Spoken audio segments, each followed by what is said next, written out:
Good evening, you're still watching Sunday Express.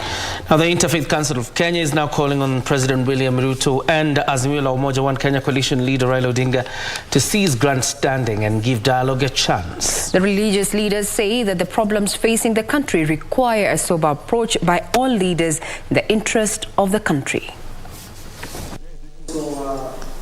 Speaking during an iftar dinner hosted by the Interfaith Council of Kenya themed Strengthening Interfaith Harmony for National Cohesion, the clerics, led by SUPKEM chairman Hassan Ole Nado, have urged leaders to embrace a selfless attitude and give dialogue a chance to address the issues of concern to the country. We want to urge these teams, as we are waiting these groups to come together and maybe they work on their kind of their roadmap. We are calling upon them to maintain peace and also give that dialogue a chance. I think it is premature to call for demonstration at this point when already the teams have been formed. We are all of us as Kenyans watching what's going to take place. We are watching the conversations, and we expect that despite the challenges that we are facing as a country, we should not make it worse. We remain united as the religious leaders, but also we advance, human conscious for peace, especially this time when we are having some difficult times in our country. What we have been going through as a nation, I would want to say these are dynamics of life, and we are very grateful that we are talking, because dialogue is the way out. Peace knows no religion, it knows no color. Peace is universal.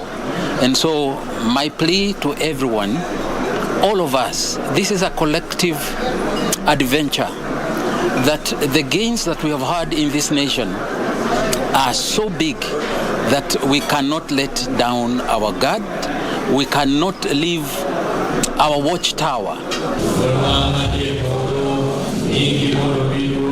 Elsewhere, a section of religious and political leaders in Siaya are calling on the country's political leadership to embrace dialogue to reduce political tension in the country. Led by Maseno West Anglican Diocese Bishop Reverend John Mark Godia, the religious leaders are appealing to Kenyans not to go back to the streets, but allow talks to yield a solution to the issues affecting them. It's our appeal that we do not go back to the streets, but continue until we can get a solution to the issues that are affecting Kenyans. Going to the streets will not solve our problems, but when we sit and talk, we can be able to find solutions to our problems as people that live in one nation. Elsewhere, Siaya Governor James Orengo now says the bipartisan talks between the government and the opposition should not be held on the basis of parity and equality if the country is to benefit from the negotiations.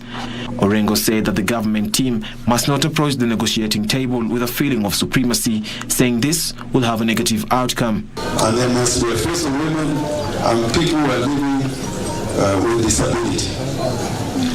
When we have conversations, we must involve the church. The church is very important. But in this current state of affairs, you will find that the appointments that are being made is just for one particular community. We're not saying that that community is not entitled. But as Kenyans, we are all entitled.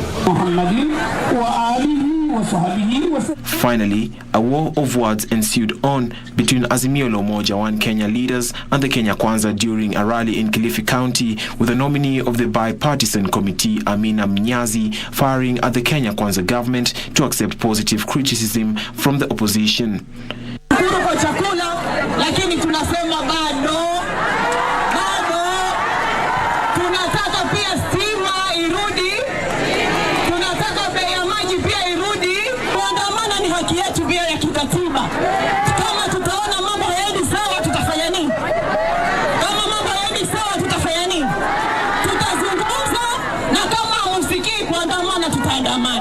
In a rejoinder, Public Service Cabinet Secretary Aisha Jumwa defended President Ruto's government, urging the opposition to be honest about the cost of living debate. Lazima tuseme ukweli.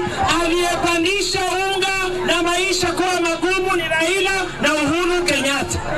Na hao leo Mheshimiwa Ruto miezi 7 ndani ya serikali kutoka unga 240 leo unga umeshuka umefika 180.